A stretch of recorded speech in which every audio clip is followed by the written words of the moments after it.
On New Year's Eve, 2000, a woman walked into her daughter's house in a Tokyo suburb. She had been trying to call them all morning.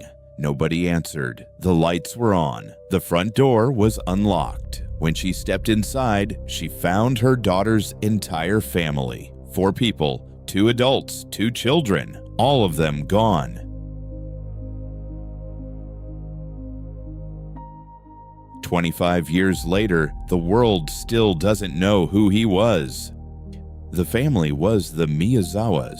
They lived in a quiet residential pocket of Setagaya, a suburb on the western edge of Tokyo. Mikio Miyazawa, 44 years old, worked for an international marketing company. His wife, Yasuko, 41, was a private teacher. Their daughter, Nina, was 8, loved ballet and football. Their son, Ray, was 6. He had a small speech impediment his parents were patiently working on.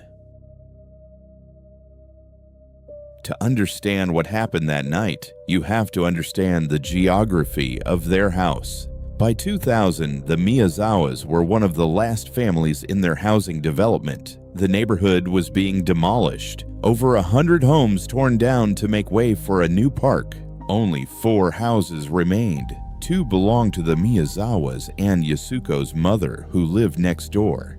The other houses around them were already gone, which meant nobody was close enough to see or hear what would happen on December 30th. Investigators later traced the attacker's movements from forensic evidence. Sometime after 11 p.m. that night, he climbed onto the roof of the family's second floor. He cut through the screen of a small bathroom window on the second floor. He squeezed through, landed inside, and started upstairs. The boy never woke up. The attacker moved to the next bedroom, where Mikio was sleeping. A struggle began, loud enough that Yasuko and Nina, asleep on the 3rd floor, woke up. They came running down the stairs. By dawn, all 4 were gone. But what made this case different from any other was what the attacker did next. He didn't run. He didn't try to hide what he had done. Instead, he walked down to the kitchen. He opened the freezer. He ate 4 containers of ice cream. He drank several bottles of barley tea from their fridge. At 1:23 a.m., he turned on the family's computer. He browsed the internet for almost half an hour.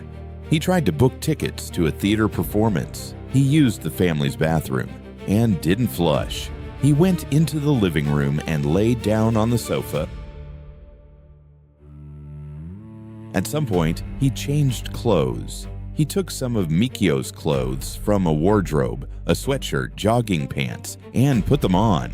His own clothes, covered in blood, he folded and left on the floor. A white baseball shirt with purple sleeves, a bucket hat, a scarf, gloves, a hip bag. He didn't take any of them with him. He left the house sometime before dawn on December 31st, and he has never been heard from again. If this story is gripping you the way it should, leave a like before we continue. It tells me to keep finding cases this strange and this forgotten. The Tokyo Metropolitan Police launched the largest manhunt in modern Japanese history. Over 300,000 officers would work on the case over the next 2 decades. They received over 16,000 tips from the public. Over 50 million fingerprints have been compared. Over 1 million DNA profiles, both in Japan and abroad. But that doesn't mean they don't know who they're looking for, because the attacker left so much of himself behind. Investigators built a profile that is unusually specific. DNA genome analysis revealed something investigators didn't expect.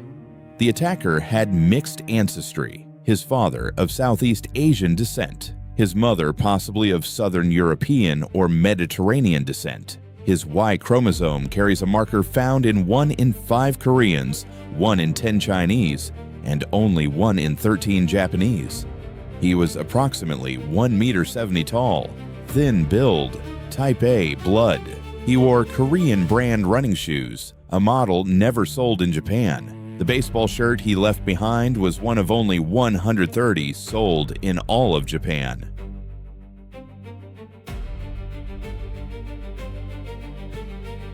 Multiple theories have emerged over the years. One investigative journalist proposed the attacker was a contract operative from South Korea.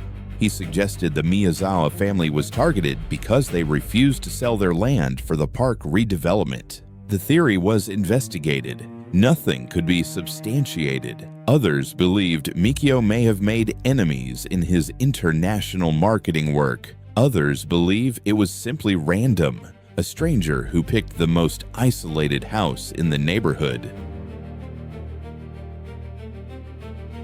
Investigators know the attacker was probably young, likely in his late teens or 20s at the time of the incident. Which means, if he survived, he is alive somewhere right now, somewhere in his late 40s or 50s, possibly in Japan, possibly abroad, living a normal life. Walking past people who have no idea what he did. The reason the case hasn't been solved isn't lack of evidence. It's the limits of how Japan uses it. In the United States, investigators have used genealogical DNA databases, like the ones consumer ancestry companies build, to identify suspects in dozens of cold cases. The technique works by finding relatives of the suspect in those databases, then narrowing down. Japan doesn't allow it. Privacy laws prohibit cross-referencing private DNA databases with criminal evidence. Investigators have his DNA, but they can't search it the way other countries can. For the first time in 25 years, there is hope.